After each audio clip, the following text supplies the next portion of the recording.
ഈശോ മിശിഹായ്ക്ക് സ്തുതിയായിരിക്കട്ടെ.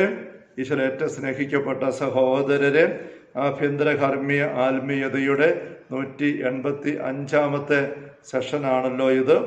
6-ാം സദനത്തെക്കുറിച്ച് 25-ാമത്തെ വിചിന്തനവും. Hallelujah, hallelujah, hallelujah. 6-ാം സദനത്തെക്കുറിച്ച് മദ്രസ്യ പ്രതിപാദിക്കുന്ന 5-ാമത്തെ അധ്യായത്തിൻ്റെ 7-ാമത്തെ ഖണ്ഡികയിലാണല്ലോ നമ്മൾ കഴിഞ്ഞ സെഷനിൽ നിർത്തിയത്. ഇങ്ങനെയുള്ള അതായത് ആത്മീയ ഉദ്ഗമനം, ഫ്ലൈറ്റ് ഓഫ് ദി സ്പിരിറ്റ്, അതേപ്പറ്റി മദ്രസ്യ പറഞ്ഞു വരുന്നത്. അങ്ങനത്തെ അനുഭവങ്ങൾ എന്തുമാത്രം നമ്മൾ തനിച്ച് നോക്കിയാൽ ഉണ്ടാക്കാൻ പറ്റത്തില്ല. ആയുഷ്കാലം മുഴുവൻ സർവശക്തി എടുത്താൽ പോലും നടക്കുകയില്ല ഇങ്ങനത്തെ ഒരു അനുഭവം എന്ന് പറഞ്ഞിട്ട് മദ്രസ്യ പറയുകയാണ്. അതുപോലുള്ള മറ്റനുഭവങ്ങൾ ആയുഷ്കാലം മുഴുവൻ പരിശ്രമിച്ചാലും സങ്കല്പശക്തി കൊണ്ട് രൂപീകരിക്കാൻ ഒരിക്കലും സാധിക്കുന്നതല്ല. ഒരു നിമിഷത്തിനുള്ളിൽ ഒരേ സമയത്ത് എന്തെല്ലാം സംഗതികളാണ് നമുക്ക് ബോധ്യമാകുന്നത്. ഭാവനയും ബുദ്ധിയും കൊണ്ട് അനേകം വത്സരങ്ങൾ പരിശ്രമിച്ചാലും അതിലൊന്നിൻ്റെ 1000-ലൊരു അംശം ഗ്രഹിക്കാൻ കഴിയുന്നതല്ല. സ്വന്തം ഭാവനയും ബുദ്ധി ഉപയോഗിച്ച് എന്തുമാത്രം നോക്കിയാൽ ഇതിൻ്റെ 1000-ലൊരു അംശം പോലും കിട്ടിയല്ല. ഈ ഒരു നിമിഷത്തിനുള്ളിൽ ഈ അനുഭവത്തിലായിരിക്കുമ്പോൾ നമുക്ക് കിട്ടുന്ന ബോധ്യം, വ്യക്തത, ആത്മീയ കാര്യം, ദൈവത്തെക്കുറിച്ച്, നമ്മെക്കുറിച്ച് തന്നെ, അതിൻ്റെ ഒരു 1000-ലൊരു അംശം പോലും നമ്മുടെ ജീവിതകാലം മുഴുവൻ ബുദ്ധി കൊണ്ട് ചിന്തിച്ച് വചനം വായിച്ചും ധ്യാനിച്ചും ആലോചിച്ചും എത്ര നീങ്ങനെ കിട്ടത്തില്ല എന്ന് മദ്രസ്യ പറയുകയാണ്. അത് ഭൗതികമായ ദർശനമല്ല, പ്രത്യുത ഭാവനാപരമായ ഒന്നത്രേ. ശരീരത്തിൻ്റെ കണ്ണുകൾ കൊണ്ട് സാധാരണമായ വസ്തുക്കളെ കാണുന്നതിലും അധികം വ്യക്തമായി ഈ ദർശനത്തിൽ ആത്മാവിൻ്റെ കണ്ണുകൾ കൊണ്ട് കാണാൻ കഴിയും. ഭൗതിക ദർശനം, ഭാവനാ ദർശനം, ഈ രണ്ട് കാര്യങ്ങൾ മതത്തിൽ തിരിച്ചും മറിച്ചും തിരിച്ചും പറയുന്നുണ്ട്. നമുക്കതേക്കുറിച്ച് അനുഭവം ഇല്ലാത്തത് കൊണ്ട് നമുക്ക് തിരിച്ചറിയാൻ പറ്റുന്നില്ല. ഇവിടെ മദ്രസ്യ പറയുകയാണ്, ഭൗതികമായ ദർശനമല്ല, ഭാവനാപരമായ ഒന്നത്ര. ഇന്റലക്ച്വൽ വിഷൻ അല്ല, ഇമാജിനറി വിഷനാണ്. അത് നമ്മുടെ വെറും ഭാവന, നമ്മുടെ മാനുഷിക, നമ്മുടെ അന്തശക്തിയായ ഭാവന, അന്തശക്തിയായ ബുദ്ധി, അതിൻ്റെ മേഖല അല്ലിത്. ആത്മാവിൻ്റെ ആഴങ്ങളിലുള്ള ഒരു ഭൗതിക ദർശനമാണ്, ആത്മാവിൻ്റെ ആഴങ്ങളിലുള്ള ഭാവന ദർശനമാണ്. നമ്മുടെ വെറും ഭാവന അല്ല ഇവിടെ നമ്മൾ ഓർമ്മിക്കണം. അവിടെയുള്ള ആ തരത്തിലുള്ള ദർശനമാണ്. ശരീരത്തിൻ്റെ കണ്ണുകൾ കൊണ്ട് സാധാരണമായ വസ്തുക്കളെ കാണുന്നതിൽ അധികം വ്യക്തമായി ഈ ദർശനത്തിൽ ആത്മാവിൻ്റെ കണ്ണുകൾ കൊണ്ട് കാണാൻ പറ്റും. നമ്മൾ കണ്ണുകൊണ്ട് ഒരാളെ നോക്കി ഇന്ന ആളാൻ തിരിയുന്നു, തിരിച്ചറിയുന്നു, കാഴ്ച കാണുന്നു. അത് എന്തുമാത്രം വ്യക്തത നമ്മൾ ചെയ്യുന്നുണ്ട് നല്ല കാഴ്ചയുള്ള വ്യക്തിക്ക്. അങ്ങനെ കിട്ടുന്ന വ്യക്തതയെ അതിശയിക്കുന്ന വ്യക്തതയാണ് ഇവിടെ ഈ ആന്തരിക കാഴ്ച വഴി ഉണ്ടാകുന്നത് എന്ന് പറയുകയാണ്. കൂടാതെയും ചില രഹസ്യങ്ങൾ മൊഴികൾ കൂടാതെയാണ് ആത്മാവിന് വെളിവാക്കപ്പെടുന്നത്. ചെവി കൊണ്ട് കേൾക്കുന്നില്ല, മൊഴികൾ സംസാരമായിട്ട് പറഞ്ഞ് ദൈവം പറയുന്നത് കേട്ടിട്ട് കൊണ്ടാവുന്ന അറിവല്ല. ഒരു സ്വരവും ഇല്ലാതെ തന്നെ ഉള്ളിൽ വെളിപ്പെട്ട് കിട്ടുകയാണ്, ബോധ്യം കിട്ടുകയാണ്. ഉദാഹരണമായി, ഏതെങ്കിലും ഒരു വിശുദ്ധനെ ദർശിക്കുന്നെങ്കിൽ, ഒരു വിശുദ്ധനെ കുറിച്ച് ദർശനം, ഒരു ഓർമ്മയുണ്ടാകുന്നില്ല, ഒരു വിശുദ്ധനെ കുറിച്ച് ചിന്തിക്കുന്നില്ല, അറിയുന്ന ദർശനം തന്നെ. ഇങ്ങനെ ഈ ഭാവന ദർശനം ഒരു വിശുദ്ധനെ ദർശിക്കുകയാണ്. അദ്ദേഹവുമായി ദീർഘകാലത്തെ പരിചയം ഉണ്ടായിരുന്നാൽ എന്ന ഭാവമായിരിക്കും അവൾ പ്രദർശിപ്പിക്കുന്നത്.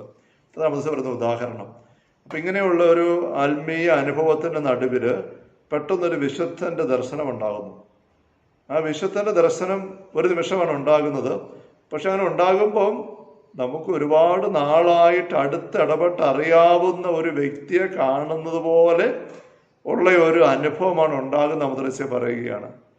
അത് നമുക്ക് കുറച്ചൊരു സൂചന തരുന്നുണ്ട് മദ്രസ്യ എന്താ പറയാൻ ഉദ്ദേശിക്കുന്നുള്ളതിനെ കുറിച്ച്. നമ്മൾ വഴിയെ യാത്ര ചെയ്യുമ്പോൾ ഒരു പരിചയമില്ലാത്ത ഒരാളെ മുഖാമുഖം ഒരു കടയിൽ വെച്ചോ ഒരു വണ്ടി ഇറങ്ങുമ്പോഴോ നമ്മൾ കാണുന്നു, ആളിനെ കണ്ടു, നോക്കി, ചിരിച്ചു, മിണ്ടി, ഇത്രേ ഉള്ളൂ. പരിചയമില്ല. ആ വ്യക്തി എത്ര വലിയ വിശുദ്ധനായ വ്യക്തി ആയിരുന്നാൽ പോലും നമ്മൾ ഒന്ന് കാണുമ്പോൾ നമുക്ക് ഒന്നും അറിഞ്ഞുകൂടാ. വിശുദ്ധി ഉണ്ടെന്ന് തോന്നുന്നു, നല്ല ചൈതന്യം ഉണ്ടെന്ന് അത്രയൊക്കെ ഇട്ടുള്ളൂ. എന്നാൽ നമുക്ക് വർഷങ്ങളായിട്ട് അടുത്തറിയാവുന്ന ഒരു വ്യക്തിയാണ് നമ്മൾ വഴി വെച്ച് ഒരു നോക്ക് പെട്ടെന്ന് കാണുന്നതെങ്കിൽ ഒറ്റ കാഴ്ച കൊണ്ട് തന്നെ നമുക്ക് ആ ആളിനെ കുറിച്ചുള്ള എന്തുമാത്രം കാര്യങ്ങളാണ് മനസ്സിൽ പൊങ്ങി വരുന്നത്. വർഷങ്ങളായിട്ട് നമ്മൾ അറിയുന്ന വ്യക്തി, ഒരുമിച്ച് ജീവിച്ചിട്ടുള്ള ആളാണ്, ഒരുപാട് കാര്യങ്ങൾ കേട്ടിട്ടുണ്ട്, അറിഞ്ഞിട്ടുണ്ട്, മിണ്ടിയിട്ട്, പറഞ്ഞിട്ടുണ്ട്. അങ്ങനെയുള്ള എല്ലാം കൂടെ ആ ഒരൊറ്റ കാഴ്ചയിൽ നമ്മുടെ ഉള്ളിൽ തെളിഞ്ഞു കിട്ടുന്നു എന്ന് പറഞ്ഞതുപോലെ നമുക്ക് ഒരു പരിചയമില്ലാത്തൊരു വിശുദ്ധനെ നമ്മൾ ഒരു ദർശനത്തിൽ ഒന്ന് മിന്നായം വരെ കണ്ടു കഴിയുമ്പോൾ ആ വിശുദ്ധൻ്റെ ജീവിതം മുഴുവനിലേക്കും നമുക്ക് വലിയൊരു തുറവി കിട്ടുകയാണ്. അപ്പം അതുപോലെ തന്നെയാണ് സ്വർഗീയ കാര്യങ്ങൾ. ഈശോയെ ഒന്ന് കാണുമ്പം, മാതാവിൻ്റെ ദർശനം ഒന്ന് കണ്ടു കഴിയുമ്പം മാതാവ് ആരാ, എന്താ, ജീവിതത്തിൻ്റെ ആഴമെന്താ എന്ന് അതിനെക്കുറിച്ചെല്ലാം അത് ആരും പറഞ്ഞു കൊടുക്കുന്നതല്ല, വായിച്ചാൽ ചിന്തിച്ചെടുക്കുന്നതല്ല, അല്ലാതെ തന്നെ കാര്യങ്ങൾ അറിയുകയാണ്. അങ്ങനത്തെ ഒരു അറിവ് കിട്ടുന്നു. ഇത് പല വ്യക്തികളും അങ്ങനെ പങ്കുവെക്കുന്നത് ശ്രദ്ധിച്ചിട്ടുണ്ട്.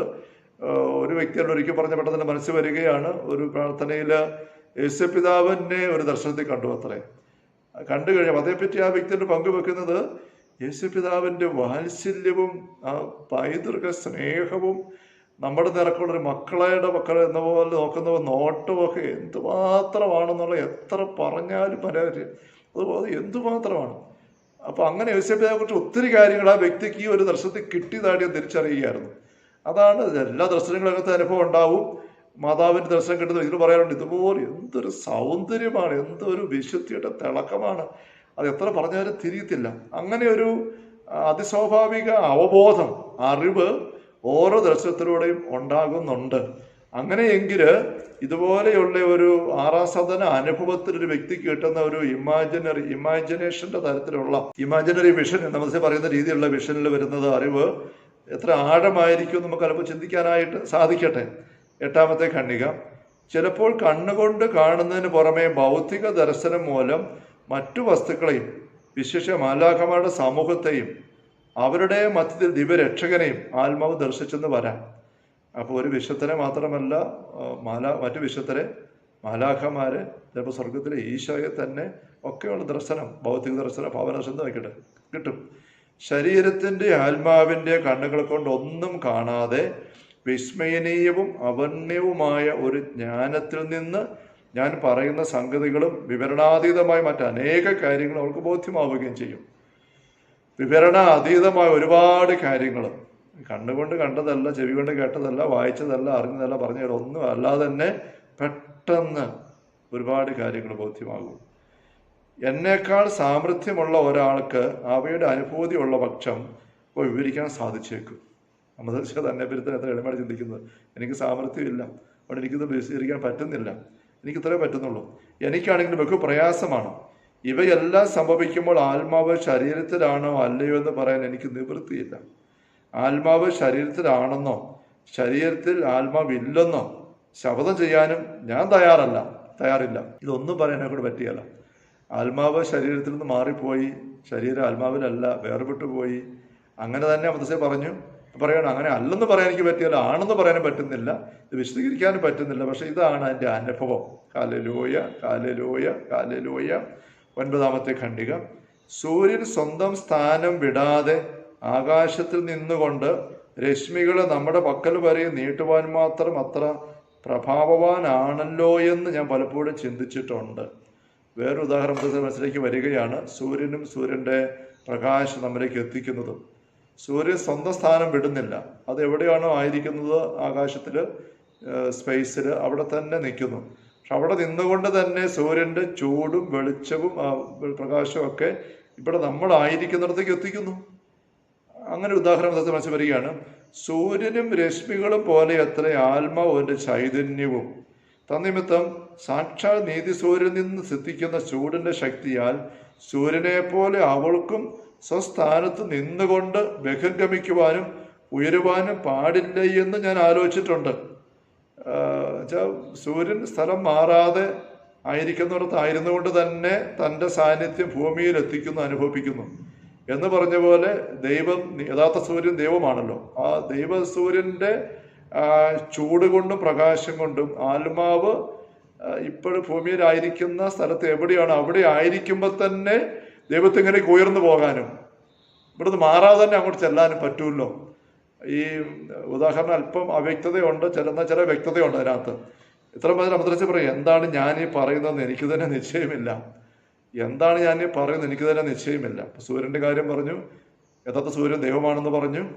എന്നിട്ട് സൂര്യൻ്റെ ദൈവത്തിൻ്റെ കാര്യമല്ല, നമ്മുടെ ആത്മാവ് നമ്മളായിരിക്കുന്ന സ്ഥലത്ത് ആയിരുന്നു കൊണ്ട് തന്നെ ഇങ്ങനെ ഫ്ലൈറ്റ് ഓഫ് ദ സ്പിരിറ്റ് പെട്ടെന്ന് അങ്ങ് പൊങ്ങിപ്പോകുന്നു. ഇതെങ്ങനെ സാധിക്കുന്നു? അതാ പറയാൻ നോക്കുന്നത്. നമുക്ക് അല്പം ഒരു ഐഡിയ കിട്ടുന്നുണ്ട്, അത്ര മതിയായിരിക്കും. Hallelujah, hallelujah. എന്താണ് ഞാനിപ്പോൾ ഈ പറയുന്നത് എനിക്ക് തന്നെ നിശ്ചയമില്ല എന്ന ഒരു കാര്യം തീർച്ച തന്നെ. വേറെ ഉദാഹരണം പെട്ടെന്ന് മനസ്സിൽ വരികയാണ്, അത് കുറച്ചുകൂടെ വ്യക്തമാണ്. തോക്കിന്റെ കാഞ്ചി അമർത്തുമ്പോൾ വെടിയുണ്ട പായുന്നത്ര വേഗത്തിൽ ആത്മാവിൽ ഒരു ഉദ്ഗമനം ഉണ്ടാകുന്നു. തോക്കിന്റെ കാഞ്ചി അമർത്തുമ്പോൾ വെടിയുണ്ട പാഞ്ഞു പോകുന്നു. ഇവിടെ വെടിയുണ്ട പോയി, വെടിയുണ്ട ഇനി തോക്കിനകത്തില്ല. അങ്ങനെ ഒരു പോരായ്മയുടെ ഉദാഹരണത്തിന്. പക്ഷെ മറ്റത് അമർത്തി പറയുന്നത് ആത്മാവ് പോകുന്നില്ല, അതേസമയം പോകുന്നുമുണ്ട്. ഇവിടെ തന്നെയാണ്, അതേസമയം ഫ്ലൈറ്റ് പൊങ്ങി പോവുകയും ചെയ്യുകയാണ്. അതാണ് അതിൻ്റെ ഉദാഹരണത്തിൻ്റെ ഒരു ബുദ്ധിമുട്ട് അമർത്തസ് അനുഭവിക്കുന്നത്. ഇപ്പോൾ തോക്കിൽ നിന്ന് വെടിയുണ്ട കഞ്ചു വലിക്കുമ്പോൾ പൊങ്ങിപ്പോകുന്ന പോലെ ആത്മാവ് പോകുന്നു. അതേസമയം സൂര്യൻ തൻ്റെ സ്ഥലത്ത് മാറാതെ നിന്നുകൊണ്ട് പ്രകാശം കൊടുക്കുന്ന പോലെ ആത്മാവ് അവിടെ തന്നെ ആയിരിക്കുകയും ചെയ്യുന്നു. ഇതാ മദ്രസയിൽ പറഞ്ഞു വരുന്ന കാര്യം. ഉദ്ഗമനം ഉണ്ടാകുന്നു, തോക്കിൻ്റെ വെടിയുണ്ട പാഞ്ഞു പോകുന്ന പോലെ. അതിന് വേറൊരു പേര് പറഞ്ഞ് ഞാൻ കാണുന്നില്ല. ഉദ്ഗമനം, ഫ്ലൈറ്റ് ഓഫ് ദി സ്പിരിറ്റ്. ഇതിനെ വേറെ എങ്ങനെ പറയണമെന്ന് എനിക്ക് അറിഞ്ഞുകൂടാ. ശബ്ദമൊന്നുമില്ലെങ്കിലും അതിൻ്റെ വേഗത വ്യക്തമായി അനുഭവപ്പെടും. വെടിയുണ്ടയിൽ വെടി പൊട്ടുന്ന സ്വരമുണ്ട് അപ്പോഴാണ് പോകുന്നത്. ഇവിടെ അങ്ങനെ സ്വരമൊന്നുമില്ല, പക്ഷേ ഈ പോക്കിൻ്റെ വേഗത പെട്ടെന്ന് അനുഭവമാകും. അത് കേവലം സാങ്കല്പികമായിരിക്കുക ഒരിക്കലും സാധ്യമല്ല. പക്ഷെ എന്താ പെട്ടെന്ന് നമുക്ക് വരികയാണ്, ഇത് സാങ്കല്പികമാണോ, തോന്നലാണോ, അവർ നമ്മുടെ ഭൗതികമായ പഞ്ചേന്ദ്രിയങ്ങളുടെ മേഖലയിലോ അന്തശക്തികളുടെ ഭാവനയുടെ സങ്കല്പ കഴിവുകൊണ്ടുണ്ടാകുന്നതായ ഒരു പറക്കലാണോ, ഭാവന നമുക്കങ്ങ് ചന്ദ്രനിലേക്കോ ചൊവ്വയിലേക്കോ പോകാൻ പറ്റും എന്ന് പറഞ്ഞ പോലെ പോകുന്നതാണോ? അങ്ങനെ ഒരു ചിന്ത മദ്രസ ഇടയ്ക്ക് എടുത്തിട്ട് വിശദീകരിക്കുകയാണ്. അത് കേവലം സാങ്കല്പികമായിരിക്കും, ഒരിക്കലും സാധ്യമല്ല. ആ ഉദ്ഗമനത്തിൻ്റെ ഉന്മാദ അവസ്ഥയിൽ ഗ്രഹണശക്തിയുടെ പരമാവധി വരെയും മഹോന്നത രഹസ്യങ്ങളെ ഗ്രഹിക്കാനുള്ള അനുഗ്രഹം അവൾക്ക് സിദ്ധിക്കുകയും ചെയ്യും. ഗ്രഹണശക്തിയുടെ പരമാവധി വരെയും മഹോന്നത രഹസ്യങ്ങൾ ഗ്രഹിക്കാൻ അനുഗ്രഹമൊക്കെ കിട്ടും. ഒരുപാട് കാര്യങ്ങൾ അവൾ ഗ്രഹിക്കും.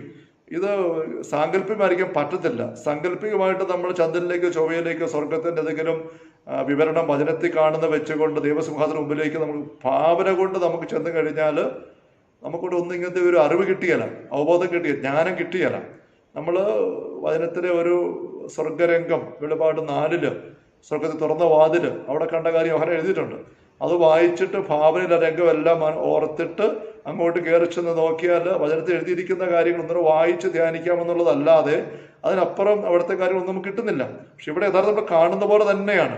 ഉള്ളിൻ്റെ ആന്തരിക നേത്രങ്ങളെ കൊണ്ട് ഈ ബാഹ്യ കണ്ണുകൊണ്ടൊരു പുറത്തെ കാര്യം കാണുന്നതിനേക്കാൾ കൃത്യമായിട്ട് കാണുന്നു, ഗ്രഹിക്കുന്നു നമ്മൾ പറയുകയാണ്. അപ്പം ഇതൊരു വെറും സാങ്കല്പിക കാഴ്ചയൊന്നുമല്ല. ഒരുപാട് അതിൻ്റെ ഫലത്തിൽ നിന്ന് വ്യക്തമാണ്. ഇത് ഫലം എന്താണ്? ഒരുപാട് ദൈവികമായ മഹോന്നത രഹസ്യങ്ങൾ ഗ്രഹിക്കാനുള്ള അനുഗ്രഹം അവൾക്ക് സിദ്ധിക്കുകയും ചെയ്യുന്നു. Hallelujah, hallelujah. കർത്താവ് ഈശോ മിശിഹായുടെ സമൃദ്ധമായ കൃപയും അനുഗ്രഹങ്ങളും പിതാവായ ദൈവത്തിൻ്റെ അവനനീയമായ സ്നേഹവും പരിശുദ്ധാത്മാവായ ദൈവത്തിൻ്റെ നിരന്തരമായ സഹവാസ സ്നേഹമുള്ള സഹോദരങ്ങളെ നാം ഓരോരുത്തരോടും കൂടെ ഉണ്ടായിരിക്കട്ടെ, ഇപ്പോഴും എപ്പോഴും എന്നേക്കും. ആമേൻ. ഈശോ മിശിഹായ്ക്ക് സ്തുതിയായിരിക്കട്ടെ.